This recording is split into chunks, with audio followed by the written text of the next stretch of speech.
ರಾಜ್ಯದ ಸನ್ಮಾನ್ಯ ಮುಖ್ಯಮಂತ್ರಿಗಳು ಅವರ ಮನೆಯವರ ಹೆಸರಿನಲ್ಲಿ ಏನು ಇವತ್ತು ಬೆಂಗಳೂರಿನಿಂದ ಮೈಸೂರುವರೆಗೆ ನಮ್ಮ ರಾಜ್ಯ ಅಧ್ಯಕ್ಷರಾದಂತಹ ಸನ್ಮಾನ್ಯ BY ವಿಜೇಂದ್ರ ಅವರ ನೇತೃತ್ವದಲ್ಲಿ ಇಡೀ ರಾಜ್ಯದ ಎಲ್ಲ ಭಾರತೀಯ ಜನತಾ ಪಕ್ಷದ ಕಾರ್ಯಕರ್ತರು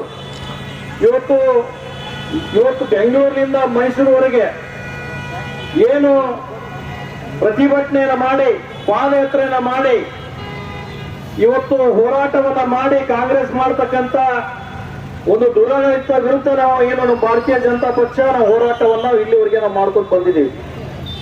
ಬಂಧುಗಳೇ, ರಾಜ್ಯದ ಜನತೆ ನಾವೆಲ್ಲ ಎಚ್ಚೆತ್ತುಕೊಳ್ಬೇಕಾಗಿದೆ. ಏನು ಇವತ್ತು ಮೈಸೂರಿನಲ್ಲಿರ್ತಕ್ಕಂಥ ಒಂದು ಹಿಂದೆ ಸಿದ್ದರಾಮಯ್ಯನವರು 13 ಬಜೆಟ್ ಅನ್ನ ಮಾಡಿ ಅನೇಕ ಧೀಮಂತ ನಾಯಕ ಅಂತಕ್ಕಂಥ ಒಬ್ಬ ನಾಯಕ ತಮ್ಮ ಮನೆಯವರ ಹೆಸರಲ್ಲೇ ಇವತ್ತೇನು ಒಂದು ಕೊಟ್ಟಿ ಕಾಗದ ಪತ್ರಗಳನ್ನು ತಯಾರು ಮಾಡಿ ಇವತ್ತು ಹಗರಣವನ್ನ ಎಸೆದರೆ ಇವತ್ತು ಅವರು ರಾಜ್ಯಕ್ಕೆ ಕ್ಷಮೆ ಕೇಳಬೇಕು. ಇವತ್ತು ನಾವೆಲ್ಲ ಭಾರತೀಯ ಜನತಾ ಪಕ್ಷದವರು ಹೋರಾಟ ಮಾಡಿ ರಾಜೀನಾಮೆ ಕೊಡ್ಬೇಕಂತ ಹೇಳಿ ಇವತ್ತು ಈ ವೇದಿಕೆ ಮುಖಾಂತರ ಒತ್ತಾಯನ ಮಾಡ್ಲಿಕ್ಕೆ ಬಂಧುಗಳೇ. ಆದ್ರೆ ಈ ಸಂದರ್ಭದಲ್ಲಿ ನಾನು ಹಿಂದೆ ಇರ್ತಕ್ಕಂಥ ಸನ್ಮಾನ್ಯ BS ಯಡಿಯೂರಪ್ಪ ಸಾಹೇಬರು ಹಿಂದೆ ನಾನು ಇವರು ಅನೇಕ ಯಾವ ರೀತಿ ವಿಚಾರವನ್ನ ಮಾಡಿ 13 ಅವರು ಯಾವ ರೀತಿ ಮಾತನಾಡಿದರು ಸಿದ್ದರಾಮಯ್ಯನವರು ಅನ್ನೋದನ್ನ ಈ ಪತ್ರಿಕೆಯಲ್ಲಿದೆ.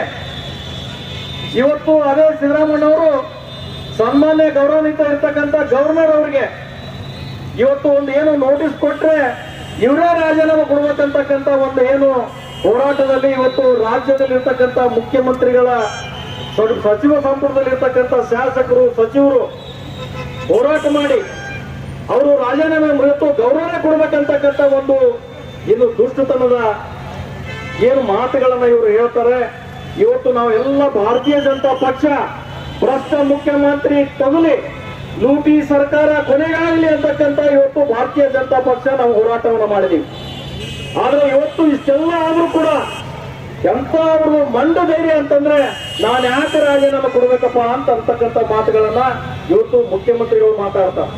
ಸನ್ಮಾನ್ಯ ಮುಖ್ಯಮಂತ್ರಿಗಳು ನಾನು ಹೇಳಲಿಕ್ಕೆ ಬಯಸ್ತೀನಿ, ಸನ್ಮಾನ್ಯ ತಾವು 2013 ವರ್ಷಗಳ ಹಿಂದೆ ಇವತ್ತು ಸನ್ಮಾನ್ಯ ಇವತ್ತು ಮುಖ್ಯಮಂತ್ರಿಗಳು ನಮ್ಮ ಯಡಿಯೂರಪ್ಪ ಸಾಹೇಬರ ಬಗ್ಗೆ 2011ರಲ್ಲಿ ಜನವರಿ ತಿಂಗಳಲ್ಲಿ ತಾವು ಏನು ಮಾತನಾಡಿದ್ರಿ, ಈ ತಾವು ಮಾತನಾಡ್ತಕ್ಕಂಥ ಮಾತುಗಳನ್ನ ಪತ್ರಿಕೆಯಲ್ಲಿದೆ.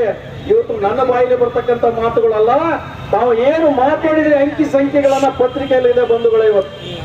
ಆದ್ರೂ ಕೂಡ ಎಲ್ಲ ಸಚಿವರು ಏನು ಇವತ್ತು ನಮ್ಮ ಭಾರತೀಯ ಜನತಾ ಪಕ್ಷದ ಮೇಲೆ ಇವತ್ತು ಗೋಬೆ ಕೊಡಿಸ್ತಕ್ಕಂಥ ಏನು ನಡೆಸಿದ್ದಾರೆ, ಇದು ಯಾವ ಕಾಲಕ್ಕೂ ನಾವು ಬಿಡೋದಿಲ್ಲ. ಇದನ್ನ ಹೋರಾಟವನ್ನು ಮುಂದೆ ಮಾಡ್ತೇವೆ.